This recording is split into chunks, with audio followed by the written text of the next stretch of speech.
Hello नमस्ते, welcome to authors talk by Trishna. Hindi उपन्यास बागी बलिया के एपिसोड्स को आगे बढ़ाते हुए आप सभी का स्वागत है। चलिए आइए सुनते हैं एपिसोड 8। तेरी बेरुखी और तेरी मेहरबानी, यही मौत है और यही जिंदगानी। प्यार का बुखार रफ़ीक पर इस कदर तारी था कि दिन रात जब भी मौका मिले उसका जान पुराण शुरू हो जाता था। आज भी संजय और रफ़ीक कॉलेज में ही थे कि तभी उज़्मा का फ़ोन आया। संजय रफ़ीक के चेहरे के भाव से ही समझ गया कि फ़ोन उज़्मा का ही है। दोनों हालांकि कॉलेज लाइब्रेरी के किताबों की बाबत पूछने आए थे, जिसके लिए उन्होंने प्रधानाचार्य से लिखित प्रार्थना की थी। मगर रफ़ीक का फ़ोन एक बार चालू हुआ तो संजय जानता था कि इस स्थिति में फ़ोन के साथ लाइब्रेरी नहीं जा सकते, सो दोनों ही मैदान में घास पर बैठ गए। रफ़ीक बातों में मशगूल रहा। रफ़ीक को बात करते संजय सुनता रहा। बातें क्या थीं? रफ़ीक बस हाँ में हाँ मिला रहा था। हाँ जान, सही जान, नहीं जान, वही बिल्कुल वही जान, ठीक कही जान। आज बात नहीं करोगी? क्यों नहीं करोगी? संजय पहले तो ध्यान लगाए सुनता और मौज लेता रहा, मगर जब जान का पहाड़ा 19 के पहाड़े की तरह असहनीय हो गया तो उसने टोका, मियाँ, जान का सैकड़ा लग चुका है। 108 बढ़िया नंबर है, वहीं ख़त्म कर ले। चल, जल चढ़ा ले। नहीं जान, वो नेता किसी और से बोल रहा है। हाँ जान, कॉलेज में ही है। रफ़ीक ने बात संभालने की कोशिश की। अरे सुनो तो जान जान, रफ़ीक कोशिश करता रहा फ़ोन, मगर दूसरी तरफ से कट गया। रफ़ीक ने मन महसूस कर कहा, तुमको क्या मिला नेता? प्रेमी युगल के बीच ढेला फेंक के तब से जान जान करके जान लिए ओ साले। नया नया प्यार है नेता, तुम नहीं समझोगे। रफ़ीक ने मोबाइल पॉकेट में रखते हुए कहा। हाँ, नई नई बहुरिया करेला में भी तड़का लगा देती है। क्या बतियाते हो बे इतनी देर? देखो नेता, बतियाने का तो ऐसा है कि फ्यूचर प्लान होता है। उनके दिमाग में सब फिक्स होता है। पर्दा कैसा लगेगा, चादर कैसा, गद्दा कैसा। तुम साले बाप के बगल में सो जाते हो। किंग साइज बेड के बारे में जानते हो कुछ? इधर से उल्टो तो उधर, उधर से उल्टो तो इधर। ये भी उन्हीं से पता लगेगा क्या? नीला रंग का भी 19 तरह का होता है। तात जन्म में भी ज्ञान था तुमको। वही बताएंगे कि आपको शेरवानी प्रिस्लियन ब्लू कलर की होगी। अब बताते फिरो बद्री प्रसाद छेदीलाल एंड सन्स वाले बुढ़ऊ को कि चचा निकाल दो प्रिसियन ब्लू। मैट्रेस भी 8 तरह का होता है, तुमको पता है? साइड सोने के लिए अलग, फ्रंट के लिए अलग, बैक के लिए अलग, हवा वाला अलग, पानी वाला अलग, दिल जानी वाला अलग। फोम मैट्रेस से कमर दर्द होता है, ये तो तुमको करलॉन वाला नहीं बताएगा, यही बताएंगी। तुमको कोहड़ा पता है, चटाई पर सोने वाले आदमी? रफ़ीक का कहना जारी रहा। कहती है, शराब जिस दिन पी कर आए उस दिन मेरा मरा मुंह देखोगे। बेचारी को यही नहीं मालूम कि जिस दिन नहीं पिए उस दिन मेरा मरा मुंह देख लेगी। कहते हुए रफ़ीक को हंसी की रेल लग गई। अबे अंत करो अब, संजय ने हंसते हुए कहा। अंत? अभी तो प्रारंभ नहीं हुआ नेता, अभी तो घर वालों तक बात ही नहीं आई। अब्बू लीफ वाली चाय पीते हैं, अदरक तो बिल्कुल नहीं। पता है तुमको? बताओ, सरकंडे का इतना भाव, बाहर मिले तो लीद और लीफ में अंतर ना कर पाए। संजय ने उज़्मा के पिता की बाबत कहा। भीतर की बात हो रही थी बे, ये सब शादी के बाद का प्लान है, रफ़ीक ने कहा। शादी के बाद तक का प्लान फ़ोन पर कर लेते हो साले, और फ़ोन पर करने वाला काम कब करते हो? संजय ने चुहल करते हुए पूछा। मारो नेता, उस पर आओ तो कुरान पाक का हवाला दे दिया जाता है। सब हराम हो जाता है। और तो और मौलाना पीर जुल्फ़िकार अहमद साहब का 2-4 नसीहती बयान का वीडियो फॉरवर्ड हो जाता है। एक बार कहे कि गले लगाने का मन है तो नसीहत आया कि आप मन में मुझे महबूब कहें। महबूब कहते वक्त आपके होंठ 3 दफ़ा एक दूसरे से मिलेंगे, गले भी तो 3 दफ़ा ही मिलते हैं। बताओ अब कैसे समझाएं कि हमको प्यार करना है, ईद नहीं मनाना है। रफ़ीक ने सिर पकड़ते हुए कहा। निकाह पढ़वा लो मियाँ, अब इतना झेल ही रहे हो तो कायदे से झेलो। संजय ने हंसते हुए कहा। बस तुमको इलेक्शन जितवा लें फिर निकाह भी पढ़वा लेंगे नेता। वही तो मुश्किल लग रहा है। क्यों मुश्किल क्यों? रफ़ीक ने फौरन ही पूछा, जिसके जवाब में संजय थोड़ी देर रुका और फिर कुछ सोचते हुए बोला, जानते हो छात्र नेता के लिए सबसे मुश्किल काम क्या है? संजय ने पान की पत्ती का कोना दांत से काटा। आंख में विक्स लगा के रोते हुए वोट मांगना, जैसे लगे कि चचा मर गए हैं। रफ़ीक ने बेतकल्लुफ़ी से कहा। नहीं मियाँ, सबसे मुश्किल काम है लड़कियों के सामने हाथ जोड़ना। क्या पता इसी में से किसी के साथ दिल जुड़ जाए। संजय ने बुरा सा मुंह बनाते हुए कहा। पान की कसैली शायद दांतों के बीच कहीं फंस गई थी। पैसा जोड़ लो पहले। पम्फलेट छपवाने का पैसा है नहीं, अध्यक्षी लड़ेंगे। बाप के नाम साग पात, पूत के नाम परोरा, रफ़ीक ने ताना दिया। संजय सभी इसका जवाब देता उससे पहले ही बिरजू पीछे से आ गया और पहली बात ही सुनकर बोला, भैया पम्फलेट से याद आया, एक अजीब बात हो रही है। शहर भर में लगाए पम्फलेट कोई फाड़ दे रहा है। अजीब क्या है इसमें? अनुपम राय के लखेरे होंगे, ध्यान रखो, दिखे तो बताओ। लकलका सुंघा देते हैं, रफ़ीक ने कहा। यही तो अजीब बात है भैया कि अनुपम राय का भी बैनर पोस्टर फट रहा है। मतलब फाड़ने वाला कोई अंतर नहीं कर रहा है। फिर प्रिंटिंग प्रेस वाले होंगे साले, उन्हीं को फ़ायदा होगा दोनों ओर पोस्टर फाड़ के। रात में गश्ती मारो बिरजू, नहीं तो साला दिवाला निकल जाएगा। दिवाला बाद में, उधर देखो दिवाली निकल गई तुम्हारी। संजय ने इतिहास के क्लास की तरफ इशारा करते हुए कहा। इतिहास की क्लास के बाहर उज़्मा अपनी सहेलियों से मुखातिब थी। अरे आज कैसे? आज तो क्लास नहीं था इसका, रफ़ीक ने अचरज से कहा। खूब बढ़िया मियाँ, मतलब अबहू बेगम का टाइम टेबल भी याद है। ऐसे तो जीत लिए हम अध्यक्षी, संजय रफ़ीक की खिंचाई करते हुए कहा। भक साले, अब वो तो इसलिए याद है कि ये टाइम टेबल हम ही बनवाए थे इतिहास वाले मट साहब से। बहू बेगम के लिए टाइम टेबल चेंज करवाएं? हाँ बे, वो इसको हर बुधवार जरी का काम सीखने जलालपुर जाना होता है ना, इसलिए, रफ़ीक ने ज़रा शर्माते हुए कहा। बहुत बढ़िया मियाँ राम, इतना ही बना के रखे हो तो हमारे लिए भी कह दो ना, वीसी साहब से सीधे अध्यक्ष बनवा दें। इलेक्शन का टंटा ख़त्म कर दो यार। अब आओ नेता, आज तुमको इतिहास का वोट दिलवाते हैं, चलो। रफ़ीक ने उज़्मा को देखते हुए कहा, जो अब तक रफ़ीक को देख चुकी थी। नहीं मियाँ, तुम ही सीखो काशिदाकारी, हम और बिरजू आते हैं। ज़रा लाइब्रेरी की ओर से देखें, ज़रा पढ़ाकुओं की हवा किस ओर है। कहकर संजय और बिरजू लाइब्रेरी की ओर बढ़ गए। रफ़ीक उज़्मा की ओर बढ़ा। रफ़ीक को आता देख कुछ लड़कियां तो इधर उधर हो गईं। उज़्मा मगर अपनी 2-1 दोस्तों के साथ दिखावे की बातें करते हुए वहीं खड़ी रही। तस्लीम, रफ़ीक ने पास पहुंचकर धीमे से कहा।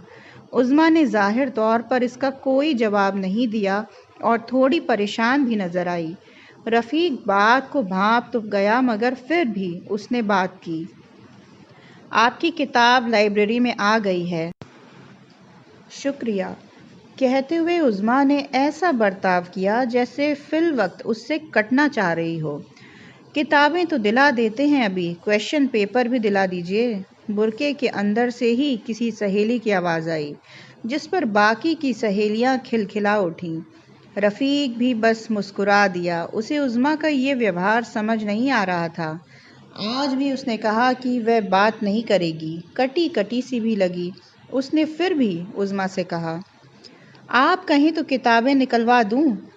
जी नहीं, शुक्रिया, मैं निकलवा लूंगी। आपको तकलीफ होगी। इसमें तकलीफ की क्या बात है? हालांकि ये कहते हुए रफ़ीक को तकलीफ हुई, क्योंकि वह उज़्मा से इस तरह से तकल्लुफ़ का अभ्यास नहीं था। शुक्रिया आपका, मगर मैं थोड़ी देर में लाइब्रेरी ही जाऊंगी। इशू करा लूंगी। उज़्मा ने यूं कहा जैसे वो उससे पीछा छुड़ाना चाहती हो। बेहतर कहकर रफ़ीक मुड़ गया। उसे उज़्मा के इस व्यवहार से हैरत भी हुई, गुस्सा भी आया और इतनी लड़कियों के सामने अपने अपमानित होने का एहसास भी हुआ। उसे लगा कि अपने दोस्तों के सामने उज़्मा शायद खुलना नहीं चाह रही हो, मगर फिर भी उसे ये सब कुछ थोड़ा अजीब लगा। उसने सोचा कि अच्छा हुआ कि संजय और बिरजू नहीं आए, वरना उसकी स्थिति पर दोनों फिर खूब हंसते।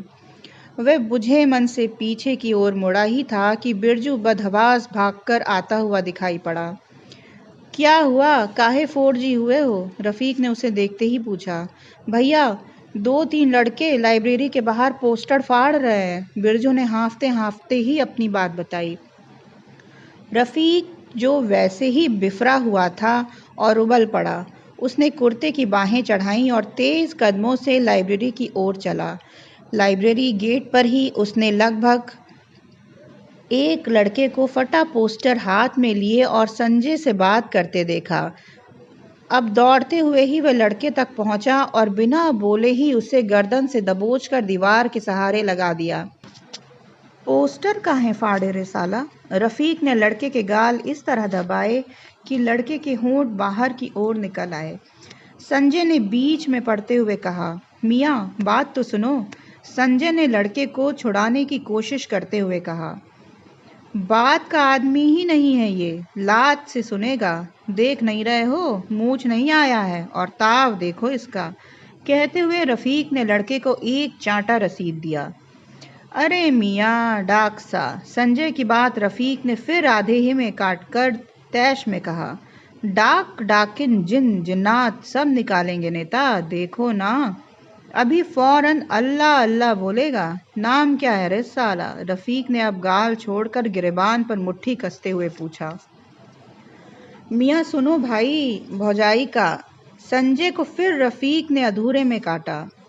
नेता, ऐसे लड़बाकुरों के लिए इसका कसम वसम मत देना, बता रहे हैं, हम मान नहीं पाएंगे। कहते हुए रफ़ीक ने फिर लड़के से कहा, नाम भुला गया है क्या रे?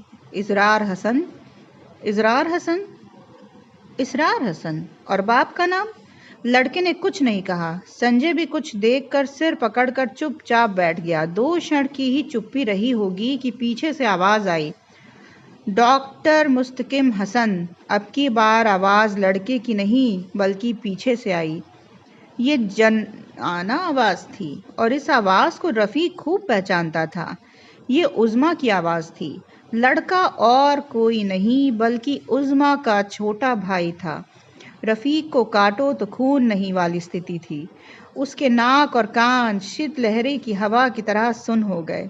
वह धीमे से गिरेबान छोड़कर लड़के का कॉलर ठीक करने लगा। झेंपता हुआ ही सही, वह अभी कुछ बोल पाता तब तक उज़्मा उसे अंगार आंखों से घूरते अपने भाई का हाथ पकड़कर सामने से ही चली गई। जाते हुए रफ़ीक बस उसके मुंह से एक ही शब्द सुन पाया, जलील इंसान। और यही शब्द सुनकर उसके जाते ही संजय सामने बड़ी बेंच पर हंसते हंसते दोहरा हो गया। इसका भाई था क्या नेता? रफ़ीक ने बुझी आवाज़ से पूछा। हाँ, दर्जा 12 का विद्यार्थी, ज्ञान पीठिका स्कूल, शहर की सफाई का प्रोजेक्ट मिला था, वही कर रहा था। संजय ने हंसते हंसते ही कहा। तभी आज कटी कटी सी थी, भाई था ना कॉलेज में, कैसे बात करती? रफ़ीक ने सोचकर खुद को तसल्ली दी और फिर अचानक संजय पर झुंझलाया हुआ और कहा, तो साले बता नहीं सकते थे कि उसका भाई है? और क्या कर रहे थे? बता ही तो रहे थे। कहे कि डाक साहब का बेटा है तो तुम डाक डाकनी जिन जिन्नात झाड़ने लगे। कहे कि भौजाई का भाई है तो तुमको कसम तोड़ने लगे। तुम साले डॉक्टर डॉक्टर बोल रहे थे, भौजी भौजी बोल रहे थे, साला साला नहीं बोल सकते थे, कहते हुए रफ़ीक भी बेंच पर ही बैठकर हंसने लगा। रफ़ीक की यह बात सुनकर साथ खड़े बिरजू को भी हंसी आ गई, जिसे देखकर रफ़ीक का पारा और चढ़ गया। ते कहाँ हंसत बाड़े रे, यही साले की गलती है। ऐसे हाँफते हुआ आया जैसे इसके पीछे चोटी वाली पड़ी है और आज खून पी रही है इसका। भाग साले, जाके एक बोतल पानी ले आ। रफ़ीक ने गुस्से में अब हंसी मिल गई थी। दोनों तब तक बेबाक हंसते रहे जब तक कि लाइब्रेरियन ने आकर शांत रहने की ताकीद न कर दी। लाइब्रेरी जाने का तो कोई कारण न था, सो दोनों बाहर की ओर बढ़ चले। रास्ते में ही उन्हें डाक साहब बैठे हुए दिखाई दिए। उन्हें देखते ही रफ़ीक ने कोफ्त से बुरा सा चेहरा बनाया। हालांकि संजय उन्हें देखकर रुका और पूछ लिया, डाक साहब सब खैरियत है? ठीक ही है, डाक साहब ने कहा। और आपके बादशाह? रफ़ीक ने छेड़ने के अंदाज में कहा, जिसके बदले संजय ने रफ़ीक की कलाई दबाकर चुप रहने को कहा। लेकिन तब तक आग लग चुकी थी। डाक साहब शुरू हो चुके थे। वे एक टक रफ़ीक को देखते हुए बोले, बादशाह की क्या पूछते हो? रंगरलियों में डूबे हैं। एक आंख पर सुरा और दूसरे पर सुंदरी की पट्टी बंधी है। गुलाम कादिर भी फरार है। वह उसकी ताकत से वाकिफ ही नहीं है। शैतान का साथ है उसे। आ गया तो कयामत ही आएगी उस रोज़। डाक साहब अभी और कुछ बताते, मगर तब तक रफ़ीक संजय को खींच ले गया। चल भाई, नहीं तो ये पागल कर देगा। राखी, भाई बहन का त्योहार। आम धारणा यही है कि इस दिन बहन भाई को राखी बांधकर उसकी लंबी उम्र की दुआ मांगती है और भाई बहन की सुरक्षा का वचन देता है। सुरक्षा, बहन की सुरक्षा, यानी इज्जत की सुरक्षा। रूढ़ियों और रीतियों ने स्त्री को इज्जत और गैरत का समानार्थी बना दिया है। औरत यानी नाक और नाक यानी इज्जत।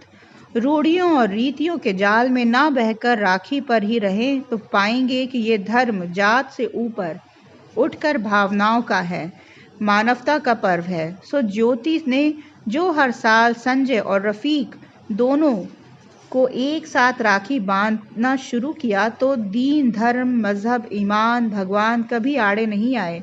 आड़े आई तो हर साल ज्योति की मांग, टॉफ़ी, चॉकलेट, गुड़िया की मांग के साथ साथ वह अब बड़ी होती रही।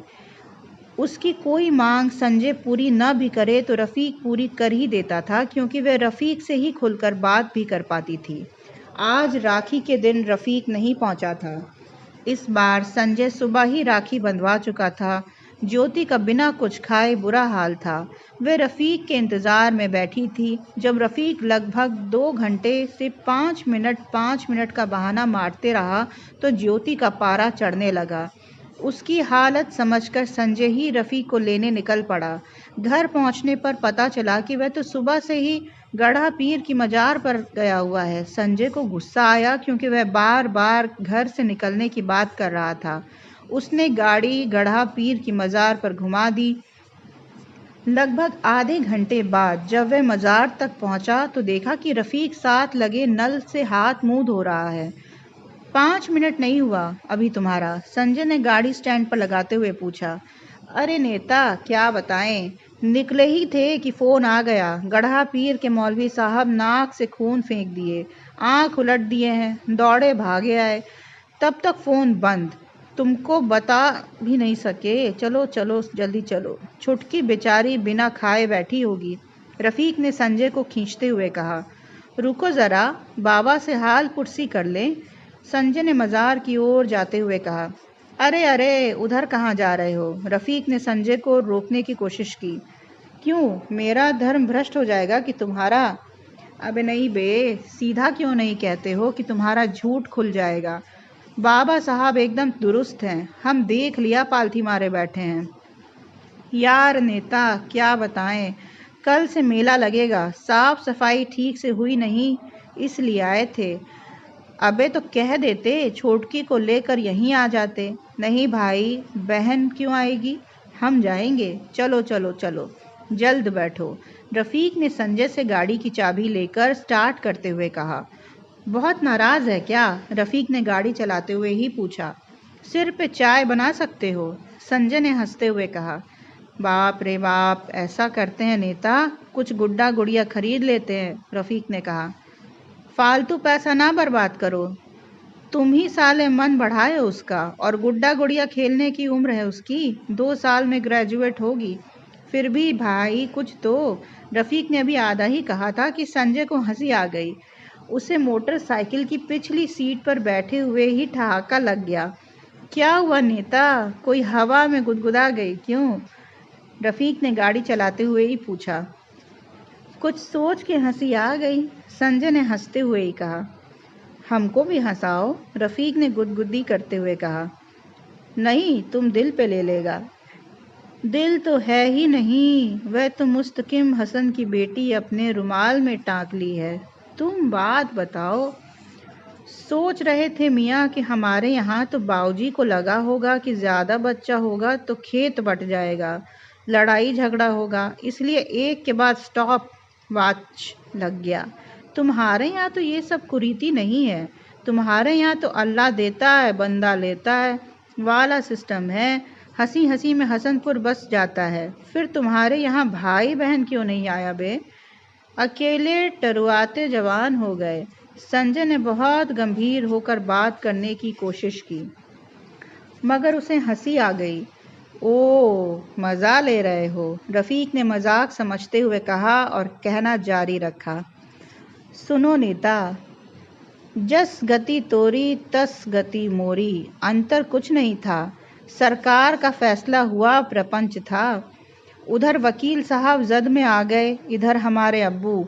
सो तुम खेत बचाने में खप गए और हम देश बचाने में। तुम्हारे बाबूजी जनता पार्टी से प्रभावित हो गए और हमारे अब्बू कांग्रेस से। सो हुआ ये कि खेत गई चकबंदी में और मर्द गया नसबंदी में। समझे? रफीक ने बात पूरी की, जिस पर संजय को हंसी की रेल लग गई। उसके हंसने से गाड़ी अनियंत्रित भी हुई, मगर तब तक घर आ चुका था। गाड़ी घर में पहुंचते ही रफीक ने फौरन गाड़ी लगाई और भागकर आगे वाले कमरे में पहुंचा। ज्योति आगे वाले कमरे में खड़ी ही थी। रफीक जल्दी से जाकर सोफे पर बैठ गया। संजय सीढ़ियों से चढ़कर सीधा ऊपर चला गया। ज्योति का चेहरा भूख और गुस्से से लाल हो गया था। उसने फिर भी अपने गुस्से को काबू किया और रफीक को घूरती रही। रफीक ने ही डर कर कहा, क्या बताएं तुमको, सब नेता की गलती है। राखी के दिन भाई बहन संबंध पर इनको कॉलेज में भाषण देना है। टेंट दरी लगा रहे थे, उसी में थोड़ा सा लेट रफीक ने बहाना किया। हाथ आगे बढ़ाइए, समय नहीं है मेरे पास, ज्योति ने गुस्से में बड़बड़ाया। अरे बैठ तो सही, खड़े खड़े बांधेगी राखी, रफीक ने उसे देखते हुए कहा। 7 जगह जाना है हमको, तब जाके मोबाइल आएगा मेरा। 201 रुपए दिए हैं, ज्योति ने 3 अलग अलग बातें 3 दफा रुकते और सुबकते हुए कही। कौन दिया है 201 रुपए? क्या हुआ, हमसे बता, रफीक ने हाथ बढ़ाते हुए कहा। क्या बताएं, पिछले साल से संजय भैया से कह रहे हैं कि राखी में एक मोबाइल दिला दीजिएगा। हूँ हाँ किए हैं और आज कह रहे हैं कि का करबे मोबाइल। गांव से इतनी दूर इनको राखी बांधने आते हैं, 201 रुपए दिए हैं, ये भी रख लेते। गुस्से में ही ज्योति ने रफीक की दाहिनी कलाई पर राखी बांधते हुए कहा। एक बात बता, का करबे मोबाइल, रफीक ने भी ज्योति से चिढ़ाते हुए कहा। टार्च जरा के हाथ से कब, ज्योति ने गुस्से से कहा। अच्छा गुस्साओ नहीं, राखी के दिन बहन गुस्सा जाए तो भाई को अच्छी बेगम नहीं मिलती। तू बस वही चिंता में ढह जा, ज्योति ने राखी को दोहरी गांठ बांधते हुए कहा। अच्छा सुन, तेरी क्लास की दोशीजा क्या चल रहा है? रफीक ने राखी देखते हुए बात घुमा दी। किसका जीजा? हमारे क्लास में किसी का जीजा नहीं है, ज्योति ने अब दिया रफीक के चारों ओर घुमाया। अरे पागल, दोशीजा मतलब लड़की, बुर्के नकाब हिजाब वाली तो तेरे क्लास में बस एक ही है, रफीक ने राखी की गांठ फैलाकर ढीली करते हुए कहा। मार पीट तो कर चुके, पीट दिया उसके भाई को, अब और आपको क्या करना है? ज्योति हाथ बांधकर तनकर खड़ी हो गई। अरे वोट मांगना है, और क्या करना है? नेता को कौन सा कुरान शरीफ याद है? हम ही ना करेंगे। रफीक सीधे विश्राम की मुद्रा में आते हुए बोला। वोट मांगना है कि माफी? ज्योति ने भौहें टेढ़ी करते हुए प्रश्न किया। जानती तो है सब तू, फिर भी, रफीक ने धीमे से कहा। बात का जवाब दीजिए, वोट मांगनी है कि माफी? ज्योति ने धीमे से पूछा। माफी, रफीक ने धीमे से कहा। और हमको क्या मिलेगा? जान मांग ले।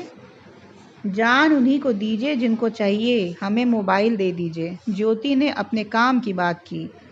ठीक, और सुनिए, संजय भैया से ना कहिएगा, न मोबाइल और न मुलाकात। ज्योति ने हिदायत दी। ठीक, परसों 12 बजे दिन में रवीना स्टूडियो चले आइएगा। तू भी रहेगी? रफीक ने पूछा।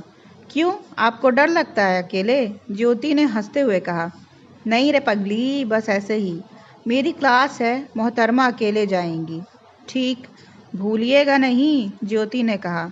नहीं भूलेंगे, रफीक ने खुद को भी भरोसा दिया। क्या? ज्योति ने दोबारा पूछा। 12 बजे रवीना स्टूडियो, रफीक ने जगह बताई।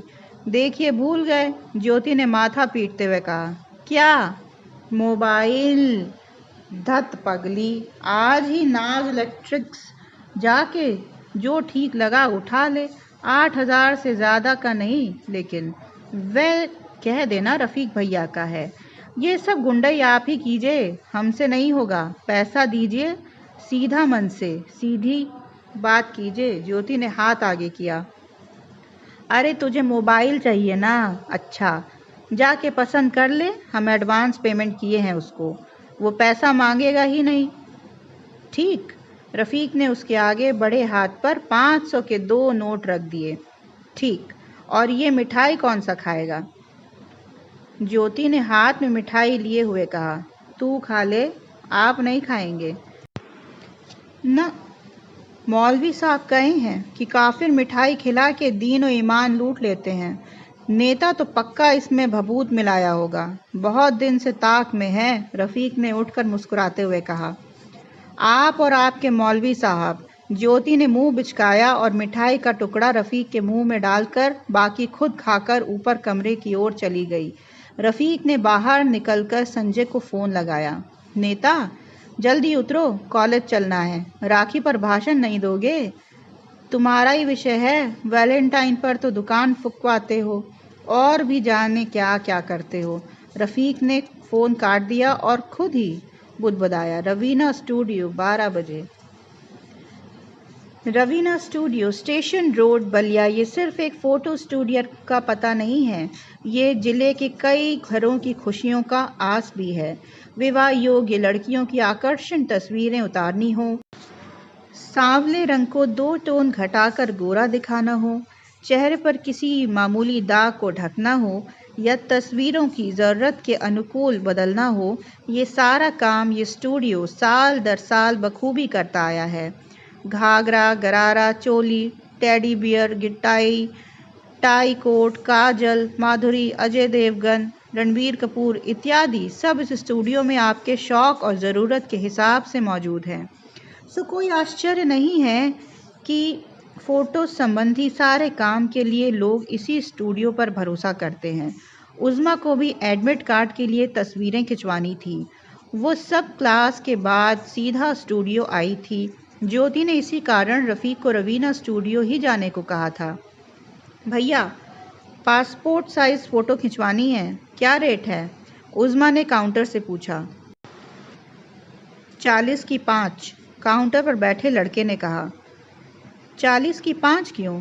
अभी फर्स्ट ईयर में खिंचवाए थे, तब तो 40 की 8 थी, उज़्मा ने कुड़ते हुए कहा।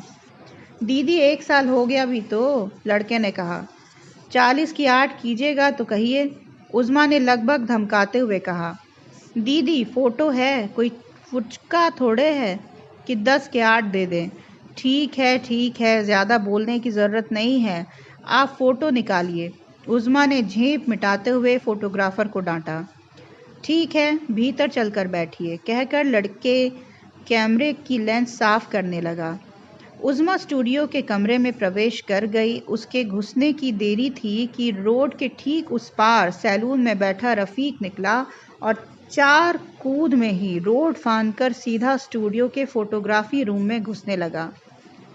उसे घुसता देख सकते में आया स्टूडियो का लड़का कैमरा साफ करते हुआ ही कहने लगा, भैया लेडीज़ है भीतर। थैंक यू, होठों को गोल कर पुचकारते हुए रफ़ीक ने लड़के से कहा। मेरा मतलब है थोड़ा बाहर बैठ जाइए, नंबर से आना जाना ठीक है। उसने रुक रुक कर आधा ही कहा था कि रफ़ीक ने टोकते हुए कहा, ठीक है समझ गए, कैमरा दो, हम निकाल देते हैं फ़ोटो। कहकर रफ़ीक ने उसके गले से कैमरा लेना चाहा। स्टूडियो वाले ने थोड़ा प्रतिरोध किया। जवाब में रफ़ीक ने कमर में खोसा कट्टा निकाल कर उसके हाथ में रखते हुए कहा, अच्छा फ़ोटो बाद में निकालेंगे, तुम्हारा मृत्यु प्रमाण पत्र निकाल दें पहले। कट्टा और धमकी देख सुनकर फोटोग्राफर डर के मारे सुन्न होकर कुर्सी पर बैठ गया। उसको सुन्न देखकर रफ़ीक ने कहा, डरो नहीं, प्रेम का मामला है, 2 मिनट लगेगा, तब तक भीतर किसी को आने ना देना, ठीक? जी ठीक, स्टूडियो वाले ने घिघनी बंधे गले से कहा, जिसके सुनने से पहले ही रफ़ीक फोटोग्राफी रूम में घुस चुका था। उज़्मा जो फोटोग्राफी रूम में लगे शीशे में अपने बाल संवार रही थी, रफ़ीक को देखकर एकदम सकते में आ गई। वह एक बारगी तो डर गई, मगर फिर फौरन ही उसे ख्याल आया कि डरना नहीं है। जल्दबाजी में ही उसने अपना बैग उठाया और बाहर जाने लगी। रफ़ीक बंद दरवाजे पर ही खड़ा था। उसने दरवाज़ा घेरते हुए उज़्मा से कहा, थोड़ी मोटी हो गई हो, मुझे जाने दीजिए। बहरी भी हो गई हो लगता है। मैंने कहा थोड़ी मोटी हो गई हो। रफ़ीक ने उसकी झुकी हुई आंखों की तरफ देखते हुए ही कहा, खुशी में शरीर को अन्न लगते ही लगता है। खुश हो? बहुत खुश। मुझे जाने दीजिए। मुझसे गलती हुई मानता हूँ। आप मेहरबानी करके रास्ता छोड़िए, लोग बाहर ही खड़े हैं। लोगों की चिंता तुम्हें नहीं, मेरी नहीं। मैं क्या करूं आपकी चिंता? आप हैं कौन, खुद से पूछिए। मेरा रास्ता छोड़िए। सुनो, मुझे नहीं पता कि वो तुम्हारा भाई है, मगर पता होता तो मेरा भाई था तो छोड़ देते, मेरा भाई नहीं होता तो मारते। वाह, देखो तुम बात बढ़ा रही हो। मुझे बात करनी ही नहीं है, आप मुझे जाने दें। मेरी बात तो सुनो। मुझे कुछ नहीं सुनना। बिना सुने कैसे जानोगी? मुझे जानने की ज़रूरत क्या है? जानना पड़ेगा, रफ़ीक ने तल्ख़ आवाज़ में कहा। आ गए गुंडागर्दी पे, उज़्मा ने दृढ़ आवाज़ में कहा। मैं गुंडा हूँ? रफ़ीक ने उज़्मा की आंखों में देखते हुए ही पूछा था कि उसका मोबाइल बज उठा।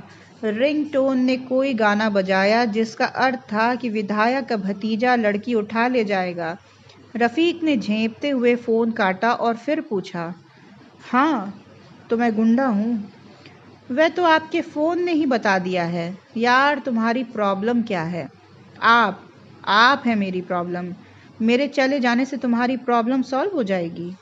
100% नहीं जाऊंगा। बेहतर, फिर मुझे जाने दें। जाके दिखाओ। देखिए, आपको पहले भी कहा है, आप होंगे गुंडे मवाली, मगर अभी भी इस शहर का ज़मीर नहीं मरा है। मैं चिल्ला दूंगी, 10 लोग इकट्ठा हो जाएंगे।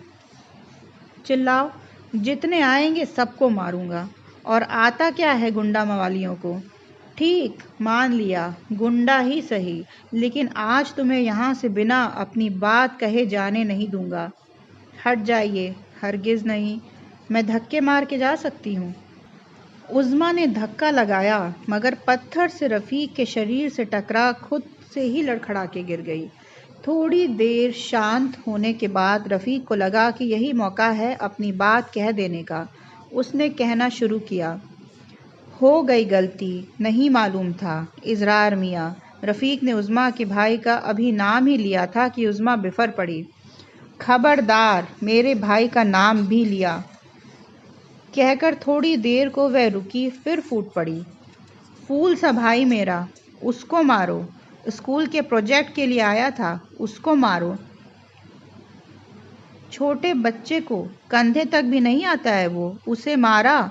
मर्दानगी दिखाई स्कूली बच्चे को डरा के। हाथ क्यों नहीं टूट गए आपके? अल्लाह मियाँ सुनेंगे मेरी ज़रूर एक दिन, देखिएगा। कहते हुए उज़्मा अपने आंसू नहीं रोक पाई।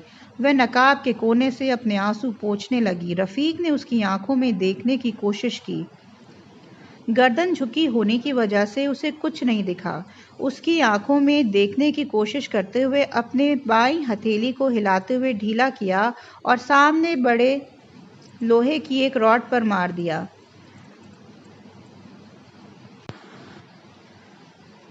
थड़ जैसी एक आवाज़ हुई, जिसे सुनकर उज़्मा ने चेहरा ऊपर उठाया।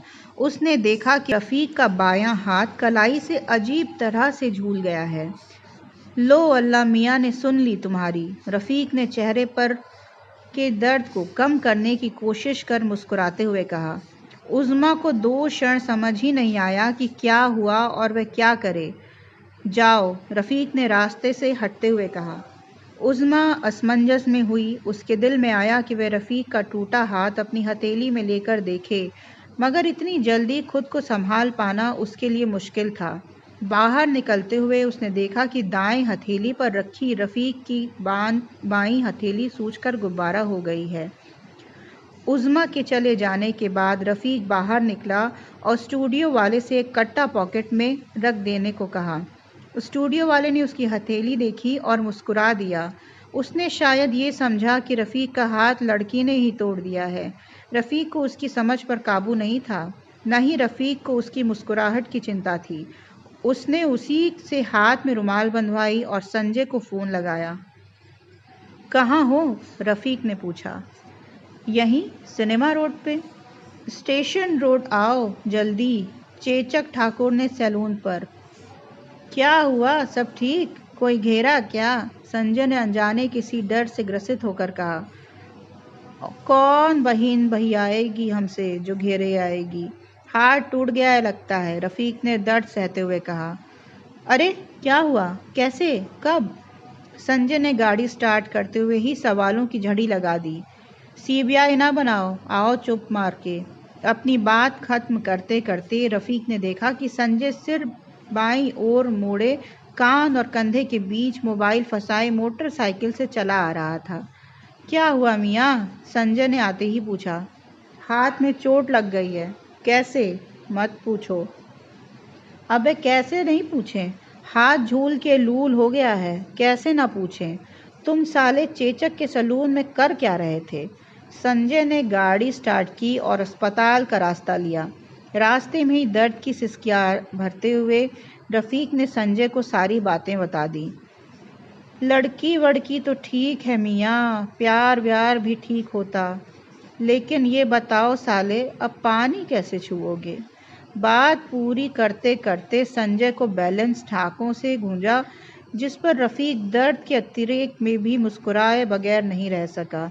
अचानक ऊपर शर्ट के पॉकेट में रखी रफ़ीक की मोबाइल विधायक के भतीजे वाला रिंगटोन सुनाने लगी। दूसरे हाथ से मोबाइल निकालकर नाम पढ़ते ही रफ़ीक का सारा दर्द काफूर हो गया।